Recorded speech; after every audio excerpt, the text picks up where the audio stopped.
would, you can turn in your Bibles to 1 Kings 18. 1 Kings 18. We are starting a series here over the next few weeks in which we're going to be looking at our favorite Bible passages, right? So I've got Jerry's going to preach on his favorite Bible passage in a few weeks. John Bay's going to preach on his favorite Bible passage in a few weeks. So is A, and I get to go twice because I'm the pastor and I have an old and a new and I don't have to choose because, well, I'm the pastor, I don't have to choose. Everyone else has to whittle it down to one. I get this too. You know, it's one of the benefits, I guess. So this is what we're going to be doing. Everybody's going to be sharing their favorite Bible passage and why. And I thought it'd be just helpful to see and know what it is that folks love about the Word and why and how it's made an impact on their life. And so I'm going to start this today with what is legitimately my favorite Bible passage. 1 Kings 18. The story of Elijah and the prophets of Baal. And if you've been here from some time, you've heard me talk about this. You know this is my favorite story. I've not hidden such a thing. I love this story.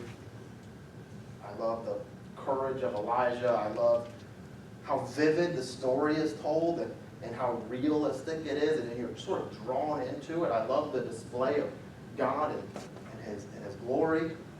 And look, when Laura wouldn't let me name our firstborn Jimmy Joe Dunlow, cannot imagine why, I settled on Elijah, right? That's what I did. She was looking forward to not being bullied, and I get such things. But so I settled on Elijah. It was the only one that worked for me because of this story. I think the first sermon I ever preached when I was in college was on this passage. I do hope this sermon goes better than that one. We'll see. And so what I'm going to do as I walk through this, it is a long story. And so what I'm going to do is walk through this and tell the story. We'll read it together. I'll work it through it. And then after the story, I'm going to bring out sort of three themes that we're going to see that run through this to show us just why it is Elijah here could be so faithful to God in the midst of all kinds of unfaithfulness. Because he really was in a sea of unfaithfulness at this point. He was the prophet of God. He was the last one left. As we'll see, the rest of them had either been killed or were being hidden. And he really felt like, when it comes to Israel, that he was it. That they had turned their back upon God. He was going to be faithful to the Lord in the midst of a society that has turned its back on God. Right? And so Elijah shows us here that we too can be faithful to God, even when it feels like no one else is. That's what we see here from this passage. So we're going to start in verse 18. I'm going to start in chapter 18, verse 1. And we're going to kind of walk through this together. And we'll end up covering most of the chapter. Verse 1. After a long time, the word of the Lord came to Elijah in the third year, saying, "Go and present yourself to Ahab, and I will send rain on the surface of the land." So Ahab went to present himself to Ahab, for the famine was severe throughout Samaria. All right, so we find ourselves here in the midst of a severe famine. In fact, if you want to know why there's a severe famine, you can go back to chapter 17, in which Elijah announced to Ahab that God was going to stop the rain upon the land. That there was going to be a famine upon the land. The people of Israel were going to be judged because of their idolatry. And the way that God was going to judge them is through a famine. Why did he choose a famine? I'll tell you in a minute. But that's where we're at. That's the setting we're in. So in the third year of this famine, this no rain, right? The crops aren't growing. People are getting hungry. There is struggle going on. So that's what's happening in the land. And God says, it is time, Elijah, go to Ahab. We're going to have a showdown. And this is really like Old West dual situation going on here between God and Baal. That's what we're going to see. So he goes, and Ahab, right, called for Obadiah, verse 3, who was in charge of the palace. Now Obadiah was a man who greatly feared the Lord and took 100 prophets and hid them, 50 men to a cave, and provided them with food and water when Jezebel was slaughtering the Lord's prophets. And Ahab said to Obadiah, "Go throughout the land to every spring and every wadi. Perhaps we will find grass so we can keep the horses and mules alive and not have to destroy the cattle." And so they divided the land between them in order to cover it. Ahab went one way by himself, Obadiah went the other. So we're introduced to Obadiah. And Obadiah here is known as, and introduced to this faithful servant of God, this believer in God. He was in charge of the palace, which meant that he was the one who was in charge of administering all of the property that was owned by the king or the government, right? So think of this sort of the government of Israel, the nation of Israel. It was Obadiah who was the administrator of this. He was responsible for it. So it was up to him to make sure these horses that are mentioned there, the horses for the chariots, for the military, he was responsible that these horses are fed. He's responsible to keep the cattle alive. He's responsible for all the property, for the treasury, make sure taxes are being paid. So he has, basically, he's the second most important person, powerful person here in the nation of Israel outside of the king. And this would have been a position he would have held throughout. No matter, kings will come, kings will go. He's sort of, this is what he does. And he is trusted by Ahab, but he is also a believer in the Lord. Now, it says that he took these prophets and he hid them. Jezebel, the wife of Ahab, we know, was probably history's most evil woman. Right? I mean, when you read what she does, it is brutal. Now, Ahab had broken the law because he had married someone who was not from the people of God. She was another king. It was an alliance marriage like you would have in ancient days when one king would marry the daughter or the sister of another king. That way there's sort of peace. So that's where she came from. But she was a fervent worshiper of the Baal.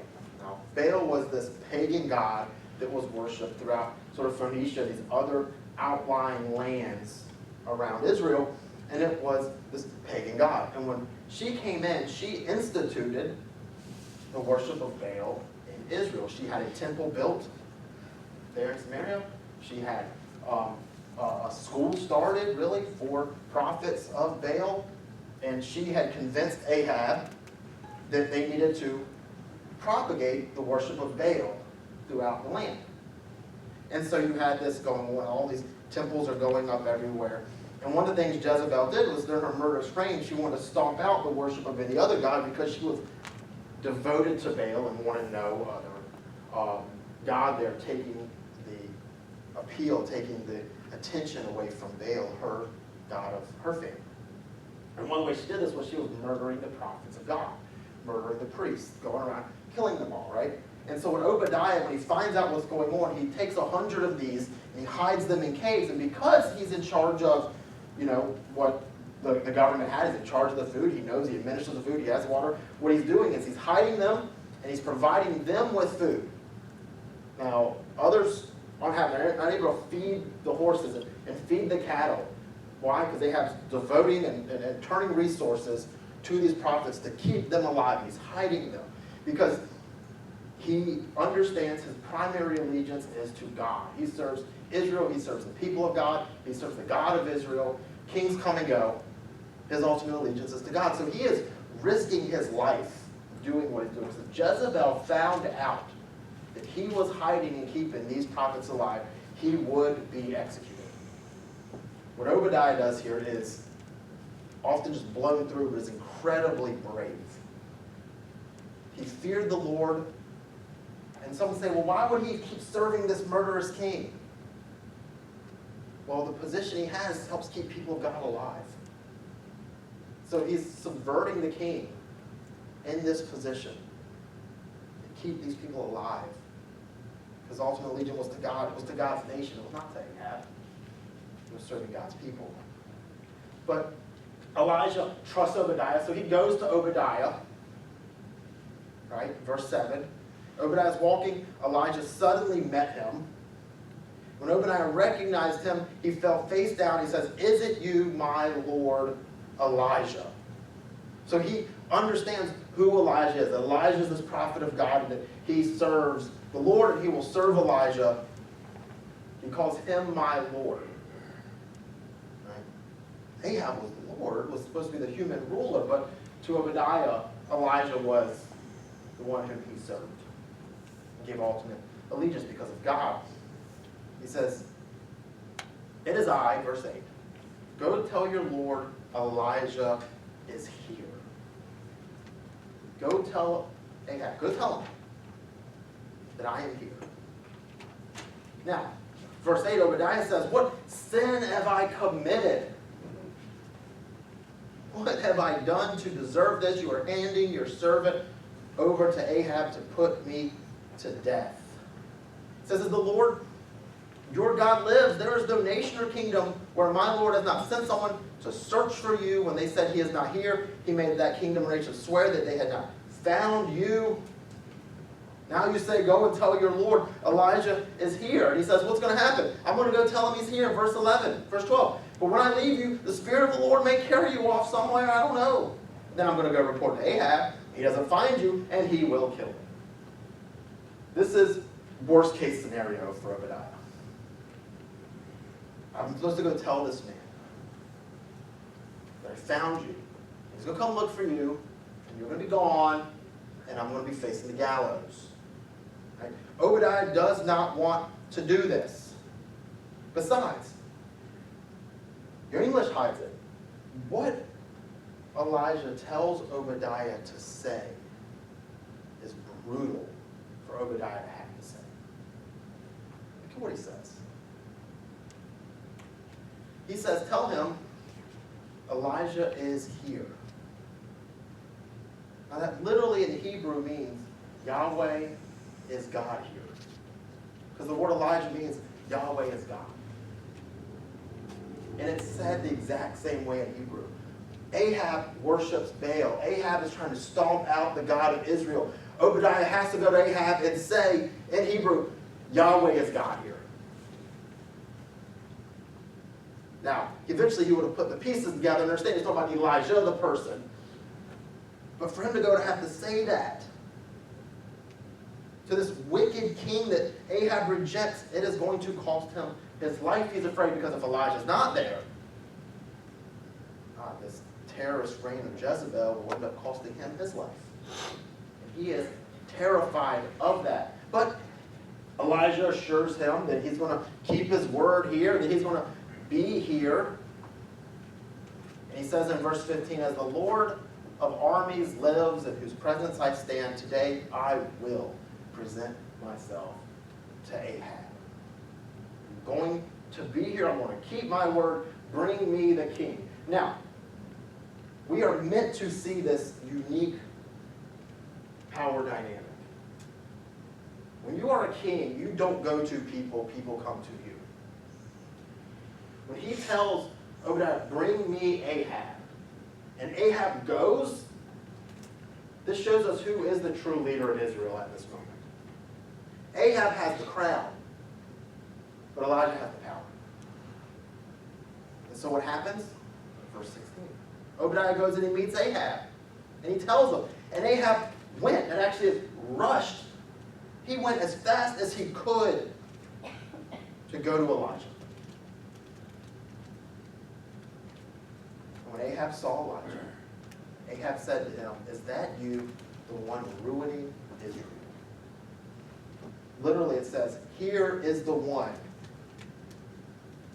that is ruining us and is destroying Israel." That's a little translation. He's not asking, "Are you the one doing it?" He is accusing him. You are the one that is ruining this land. Now Elijah's response here is very quick-witted. He replied, "I have not ruined Israel, but you and your father's family have, because you have abandoned the Lord's command and followed Baal's." His response was quick. "It's not me, it's you and your daddy. Y'all have ruined this." The boldness of Elijah to sit there and say, "This is all your fault. You have brought this judgment of God upon the land. And not just you, but your father. Y'all have abandoned the Lord. Y'all have followed Baal." Now it's funny here how sort of people's preconceived notions and their view of the world sort of changes and affects how they're viewing the situation, this famine that's taken place. See, for Ahab, it was clear that this was Elijah's fault. I mean, it was Elijah who announced the famine, right? It's the proverbial blame the messenger. Elijah announced this famine. This is clearly Elijah's fault that we are starving. He was going to blame Elijah, not himself, for the problem. But it's even deeper than that. You see, Baal was seen as the god of rain and fertility, both with agriculture and human. Right? Baal was the one to the pagan nations who sent the rain. So when God stopped the rain for 3 years, it was to show Israel, Baal does not control the rain. I, the Lord your God, controls the rain. And you are worshiping this God who will bring you rain, and I'm going to stop up the heavens to show you who actually controls the rain. But the prophets of Baal, we believe here, instead was saying, Baal isn't sending us rain because that Elijah's running around telling you to go worship Yahweh. That's how they spun it. Because politicians have always existed. People always want to spin things to fit whatever they want, right? And so these prophets of Baal are running around saying it is Elijah. That's why they're trying to kill him. He is telling you to worship Yahweh. That's why Baal isn't sending the rain. So who is real? Who has stopped up the rain? Who sends the rain? Which God is? Which God is there? Let's find out, Elijah says here. Look at the text. It says, now, summon all of Israel to meet me at Mount Carmel, along with 450 prophets of Baal and the 400 prophets of Asherah who eat at Jezebel's table. He's essentially saying, all right, want to find out whose fault this is? Want to find out who controls the rain? Bring them all to Mount Carmel, and we're going to settle this once and for all. We're going to see which God is truly there. And so there's this duel of sorts that's going to take place. Verse 20. So Ahab summoned all the Israelites and gathered the prophets at Mount Carmel. And then Elijah, it says here, stands up. He says to the people, I am the only remaining prophet of the Lord. But Baal's prophets are 450 men. Right? That's what he says. That's what's in front of him. That's the picture in verse 22. So in verse 21 he says, how long, though, Israel, will you waver between these two opinions? How long will you waver? If the Lord is God, follow him. But if it is Baal, follow him. The people did not answer him a word. You can't miss that. When he says waver here, it's a word that comes from someone wobbling or limping, and it's used, a medical word, to talk about how someone walked with crutches, when they would sort of hobble side to side to side. He says that's what you look like. You're over with Baal, then you're over with Yahweh. You're over with Baal, you're over with Yahweh. You've got no stability, there's no base, you've got to pick a side. Right now you look crippled, Israel. Because you won't pick. Because you have to pick. And their silence is deafening. They don't say a word. Proving Elijah's point that they don't know. They're not going to pick. So if they pick Yahweh, Jezebel may murder them. But if they pick Baal, Elijah, they don't want him yelling at them either. So, he's going to show them. So he says, he gives this, let the bulls be given to us. So he has these two bulls. They, the prophets of Baal, in verse 23, are to choose a bull for themselves, cut it into pieces, and place it on the wood, but don't light the fire. I will prepare the other bull and place it on the wood and not light the fire. Then you call on the name of your God, and I will call on the name of the Lord. The God who answers with fire, he is God. That's the challenge, the gauntlet he lays down for the prophets of Baal. And the people of Israel answered, that's fine with us. We'll do that. So Elijah said to the prophets of Baal, verse 25, since you are so numerous, choose for yourself your bull, prepare it first, then call on the name of your God, but don't light the fire. So they took the bull he gave them, they prepared it, And they called on the name of Baal from morning until noon, saying, Baal, answer us. But there was no sound. No one answered. Then they danced around the altar they had made. So the situation has come up, and he's saying everything's going to be even. Everything is there. And he tells them, you get to go first. Now, when he brings this challenge of whoever sends the fire, this was very important for Baal worshipers. Because they believed that it was Baal who sent out the bolts of lightning. Think sort of like Zeus sending lightning in sort of Greek mythology. They believed that it was Baal who controlled and sent out the lightning. Baal controlled the thunder. Baal brought the rain. And so to them, this is like home field advantage. This is what our God does, Baal, these prophets believe. He sends lightning. For them, this is a layup. So everything is like, he says, you can go first. Why? Because, well, sacrifices were made to Baal in the morning. This is the morning. Of course he's going to answer us. This is when he wakes up and is hungry. And we'll give him this, we will light it up. Everything works so that for Elijah and looking at these prophets of Baal, they would have no excuses. Everything was set up for them to succeed if their God was real. Everything. They go first, but they didn't show up. Baal doesn't show up. All of the people of God sees that Baal won't show up. At noon, in verse 27, Elijah began to mock them. And I love this. This is my favorite part. They're dancing around, they're singing, they're calling on Baal to send lightning down to light up this thing, and Elijah is over on the side mocking them. He's making fun of them. How is he mocking them? First he says, hey, shout louder. He's a God, he must be way up there. Maybe you're not yelling loud enough to get through these clouds, get through the sky. You're just not yelling loud enough. You need to yell louder and having them just make fools of themselves. Hey, you say he's there, just yell. Maybe he's thinking it over. Maybe he hasn't made up his mind yet if he's going to answer you. So, hey, just keep bothering him. So they start raving and cutting themselves and laying like lunatics here. And then he says, hey, maybe he's wandered away. Which this is one of my favorite phrases in this story. Because in the Hebrew it says, maybe he's using the restroom or relieving himself. He's going number 2 is literally what it says.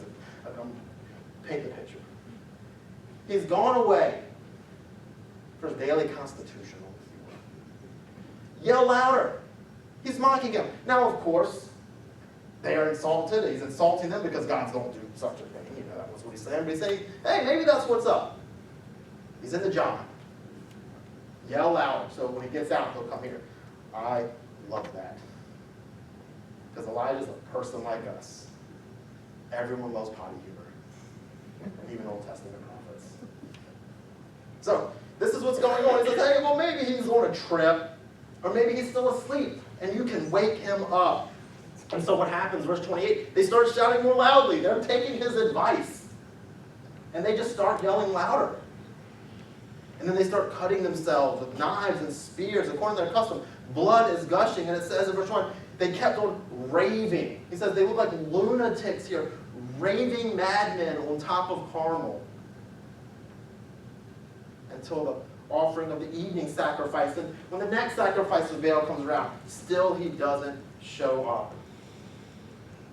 It's like when Jesus is talking about prayer and he says, you know, what he's wanting to pray. Don't use all of these words and all these ravings like the pagans do, thinking that all the words will cause God to somehow hear them. That's what they're doing here. The shouting, the dancing, all of the lunacy is for a God who is not there. Verse 30. When they're all done, they've worn themselves out, their God never shows up. Elijah said to all the people, come here to me. So all the people approached him. Then he repaired the Lord's altar that had been torn down. This was the state of religious life in Israel at this point. There was an altar of the Lord here where people genuinely loved the Lord and would worship him. But it had fallen into disrepair. And Elijah starts repairing it, putting that together. And he takes 12 stones according to the number of tribes of the sons of Jacob. And he's looking back to Joshua and look back to when they crossed the Jordan. They built an altar with these 12 stones. And he's this visible showing them that we are going back. How it is we are to live. How it is we are to worship. So he repairs all of this. He builds this altar with the stones in the name of the Lord. Then he makes a trench around the altar, large enough to hold about 4 gallons of water. Next, he arranges the wood, and he cut up the bull, and he placed it on top of the wood. And he said, fill 4 water pots with water, and pour all of the offering to be burned on the wood. So not only does he set everything up, he is actually going to make it seemingly impossible for this to catch on fire, because he douses it with water. Not once, not twice, but 3 times it says. They did it a 3rd time, so the water ran around the altar, filled the trench. Gallons of water in the middle of a famine have been poured on top of this. Why? Well, because Elijah knows in a few minutes they're going to have more than enough. But he is going to make it so there is no possible way there's anyone else can take credit for this bull lighting up on fire than Yahweh. Every excuse will be taken away from him. So he sets all of this up. There's no funny business. God is the one who is going to be at work here. Now, at the time of the evening sacrifice, the prophet Elijah, it says in verse 36, approached the altar. And he said, Lord, the God of Abraham, Isaac, and Israel, today let it be known that you are God in Israel. And I am your servant, and that at your word I have done all of these things. Answer me, Lord, answer me so that these people will know you, the Lord our God, that you have turned their hearts back to you. Look at the juxtaposition between these insane, raving lunatics of Baal and the calmness of Elijah. He builds this altar and he simply prays. Prays. This prayer is 4 parts. Is an address to God, that he is Yahweh, that he is the true God, that he is the God of Abraham, Isaac, and Israel. That is for the people here, and he is the God who has made them. He is their creator and their redeemer. And he petitions, what? Let it be known today that you are God. Not let it be known that I am right. God, not, hey God, let's put on a show. God, let it be known that you are God and I'm just doing what you told me. Humility here of Elijah, and the purpose, why? So that they will know that you alone are Lord and will turn their hearts back to you. All these people have abandoned God, and the prophet's hope is not that God will cast them away. The prophet's hope here is that they will turn their hearts back to the Lord. And God's sending Elijah to do this. We see God is doing above and beyond to uphold the terms of the covenant he has made with his people.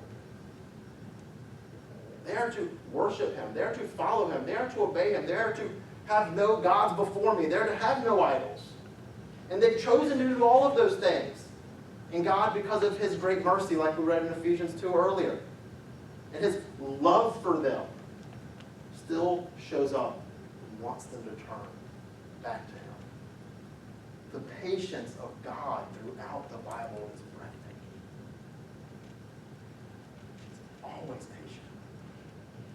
And what happens? Verse 38, the Lord's fire fell and consumed the burnt offering, the wood, the stones, and the dust, and licked up the water that was in the trench. The Lord sent fire from heaven, consumed everything that was there. It was so breathtaking and frightening. Verse 39, that when the people saw it, they fell face down, immediately hit the ground, and said, the Lord, he is God, the Lord, he is God. They immediately chose a side. immediately, where they were silent before, where they would not stop wavering before, where the people were silent before, they are not silent now. Reminder of Philippians, where Paul says that every knee will bow and every tongue will confess, whether on earth, heaven, or below. All immediately because the presence of God has shown up. And this is how people react when they realize the presence of God is there. It's like with Jesus in the Garden of Gethsemane when all these soldiers have come to arrest Jesus. The thing we skip over sometimes in that passage, when they say, they're looking for me, Jesus says, I am he. John says that all of them fell to their faces.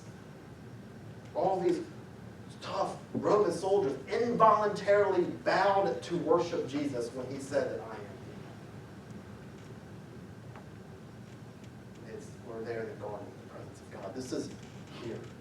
They immediately fall down and they worship God. The Lord, he is God. The Lord, he is God. Elijah ordered them, seize the prophets of Baal, do not let one of them escape. So they seized them. Elijah brought them down to Wadi Kishon and slaughtered them there. Then Elijah said to Ahab, go, eat and drink, for there's the sound of a rainstorm. So Ahab went to eat and drink, but Elijah went to the summit of Mount Carmel, and he bent down to the ground and put his face between his knees. And this is a posture of exhaustion. He hits the ground. He is gassed. The years of stress and strain that people rejected Yahweh have been just worn him. And now they see that the Lord is real. He says to his servant, go up and look towards the sea. And he went up and he looked and said, there's nothing. So 7 times Elijah says, go back. And now that number 7 is obviously meant to be symbolic here. You're walking around Jericho. The 7 here is there. This completion that God has done. It's the symbolic here. On the human side, I'm wondering if he's saying, do just stay there till it comes. Stop going back. Just stay. And on the 7th time he reported, there's a cloud as small as a man's hand coming up from the sea. Elijah said, go tell Ahab, get your chariot ready and go down so the rain doesn't stop you. And in a few minutes, the sky grew dark, clouds and wind, and there was a downpour. So Elijah got in his chariot, went to Jericho. The power of the Lord was on Elijah. He tucked his mantle under his belt, and he ran ahead of Ahab to the entrance. God was faithful. God showed that he was the one who was there, and God was the one who brought the rain, not man. Now, in this story we have, it's a fantastic story. It happens one time, it's one of these things that's meant to stick with you. But what do we do with this? How do we take something away from this? How are we to live in light of this? And this text has really 3 big themes that help us see how it is that we can be faithful like this in the midst of unbelief. Because we generally find ourselves in the midst of a culture of unbelief. That's fair to say. So what can we learn from this? How can we stay faithful? There's 3 things. First is we need to realize, like Elijah does, that God alone is the living God. God alone is the living God. It is vital for our faithfulness when we realize and truly embrace the reality that God is the living God. That phrase is used over and over in this story, that he is the living God. In fact, the word Elijah, the name, that's what it means. The Lord is God. Not Baal, not some other deity. God himself is the God of Israel and the God of the universe. In verse 10 we see that as long as God lives, and all of this over and over, these pleas over and over again, that God is the one who shows up. In the context, that is God is the one who shows up. It is God that brings the rain. In fact, when the people chant, the Lord, he is God, that's what that means. He is the God who is alive, not the other one. The Lord is God. Now, There's a few other situations in the Bible where Israel is tempted to disbelieve, to chase after other gods. And this is the phrase that comes up. In Joshua 3:10, when they're crossing the Jordan, they're about to go in. There's all these pagan deities, and they've been wandering for 40 years, and they don't know how they're going to take this land. Joshua reminds them that your God is the living God. All these other pagan gods are not real. They are not God.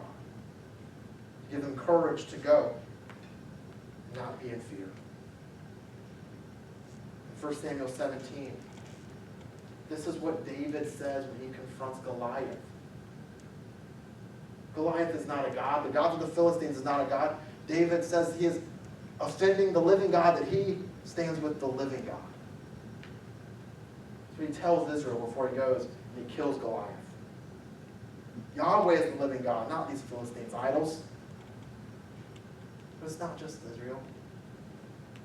When Darius pulls Daniel out of the lion's den, the first words out of his mouth is, truly, your God is the living God. Our God is the living God. Our God is the only God that is real. He's the living God.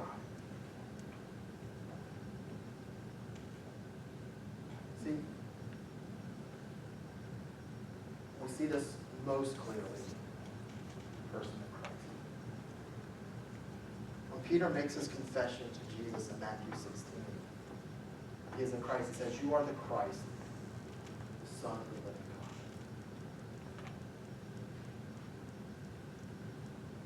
And when we place our faith in Christ, this God that brings true, real, genuine life, when God is the God of the living, not the God of the dead, as Jesus says in Matthew 22, we live when we too come to Christ.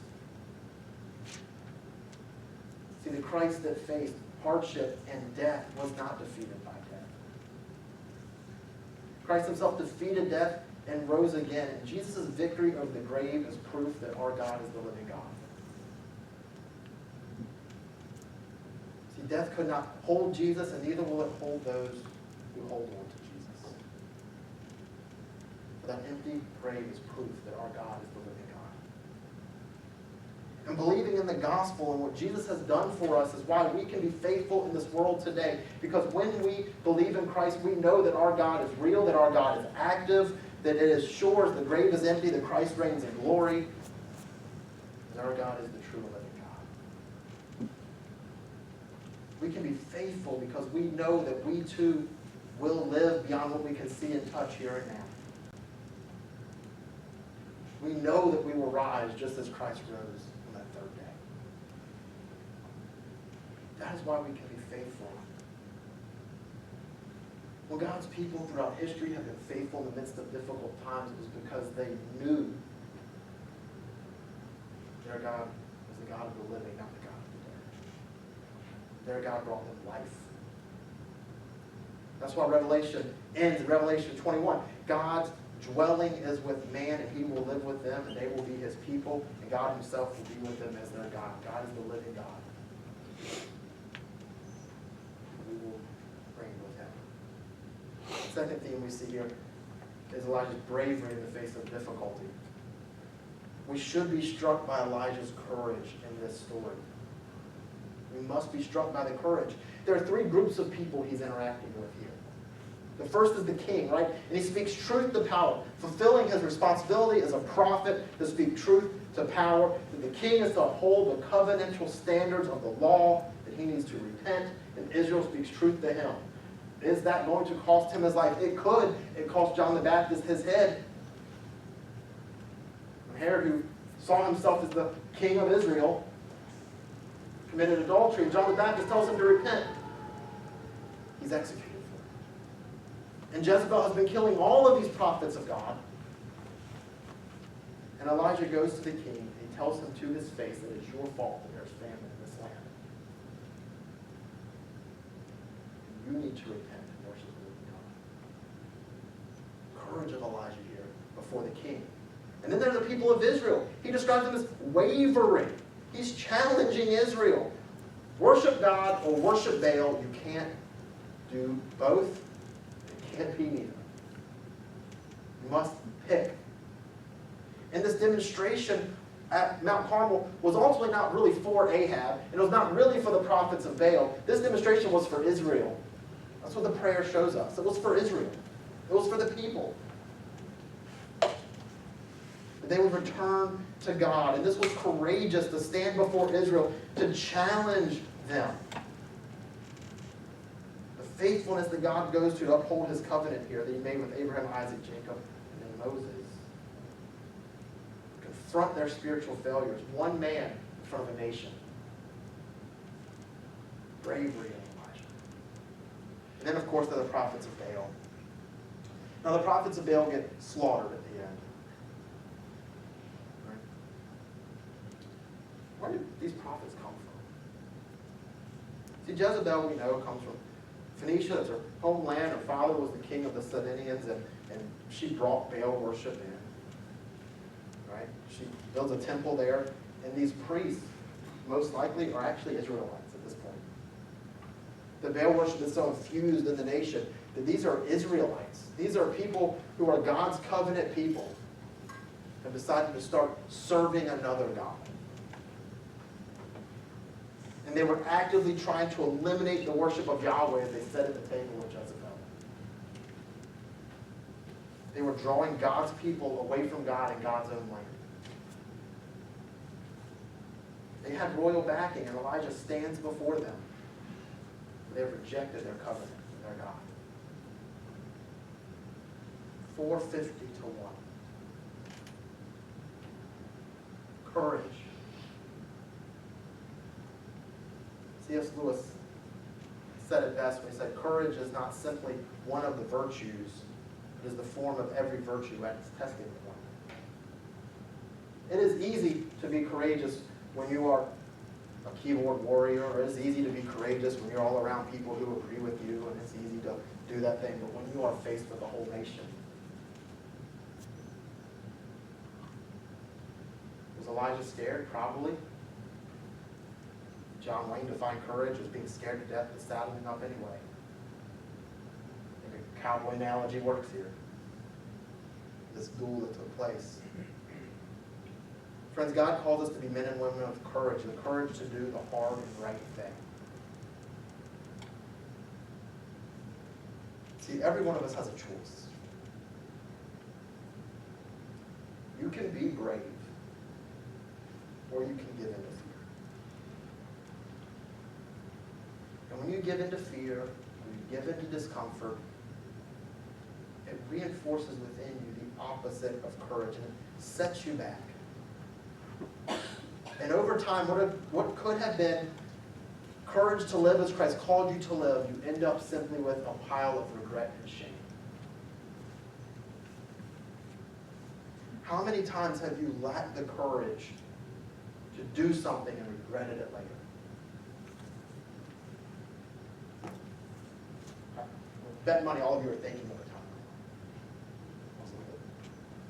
Right? But friends, we don't have to go this route. We have the indwelling Spirit of God within us. We can live a courageous life. We can do courageous things. And it's not overly complicated.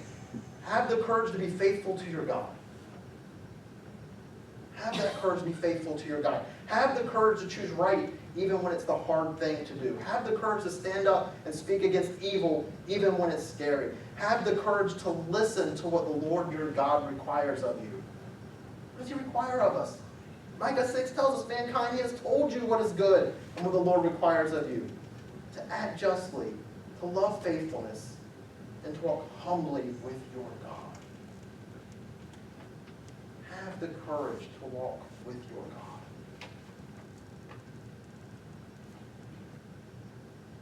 Be people of your word. Have the courage to live like a Christian. It's very countercultural these days to be a Christian.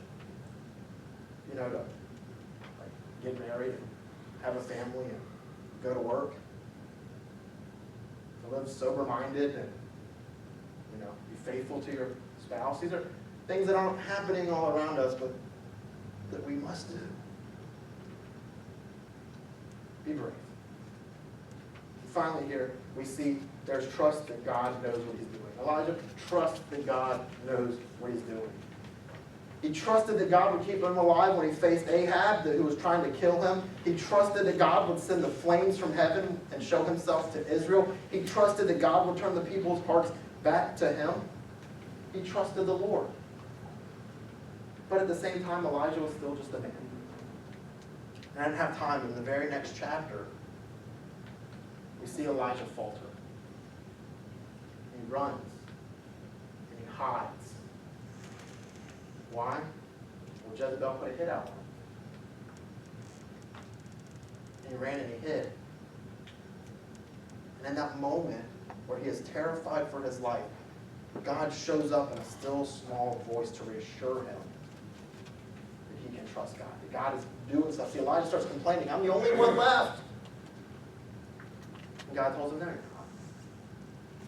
There are thousands and thousands of my people still in Israel that I will save. Elijah thought he was all alone. God showed him even in that moment that he could trust that God was doing the work even when he couldn't see it. Friends, it's the same today. We can be faithful when we trust that God knows what he's doing. That God will be faithful to his word. He will be faithful to his promise. So we must be faithful even when things seem dark and dim.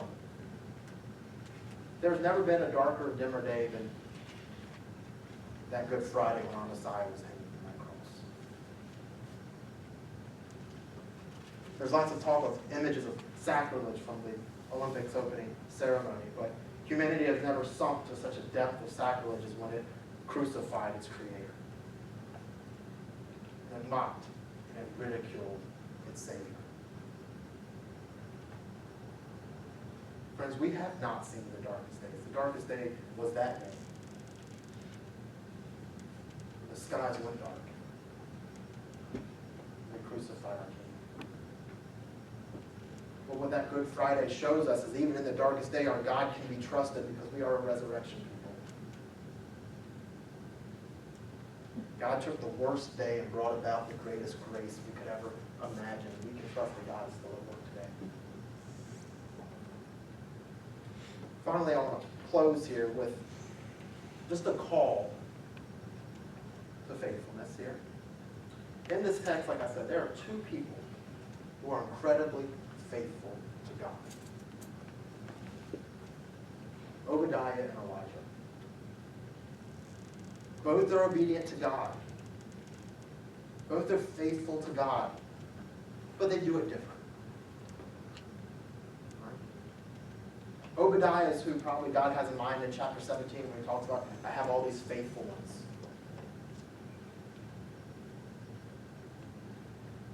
And Elijah was overly harsh when he thought he was the only one.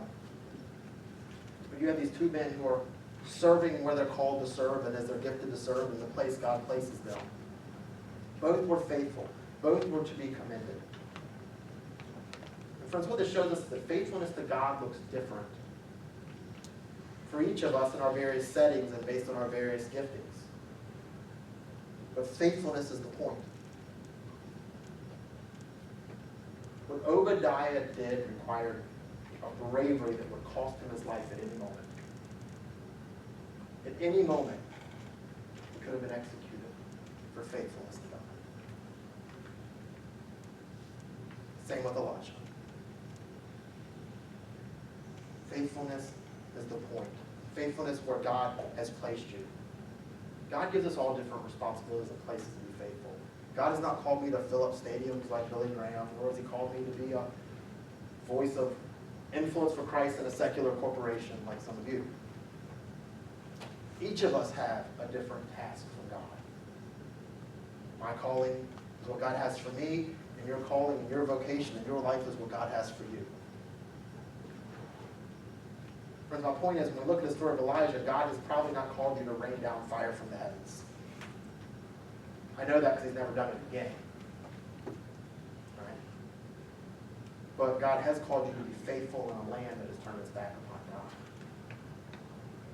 God has called you to be faithful where you are, not given to fear.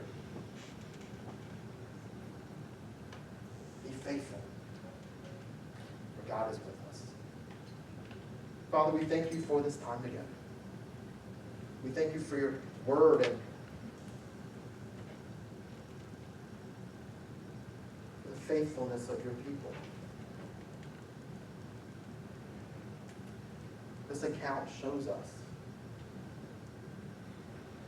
what the bravery of regular men and women looks like, what faithfulness looks like. And Father, I pray that you will help us and enable us through the work of your Spirit within us to be faithful wherever we are. That we will be faithful parents, modeling for our children Christ-likeness, godly marriage. That we'll be faithful for our grandchildren, showing them the way of the Lord. That we'll be faithful at our work. That we'll be honest. That we'll be people of integrity. That we'll be morally and ethically upright. We'll be salt and light. Father, I pray that we will be faithful among our friends and our neighbors who do not know you. That we would not be a reason for their stumbling or rejection of you. But we would always be ready with the defense for the hope that is within us. Father, our nation needs faithful people. Our homes need faithful people. Our workplaces need faithful people. Lord, may we be faithful people. I pray this in Jesus' name.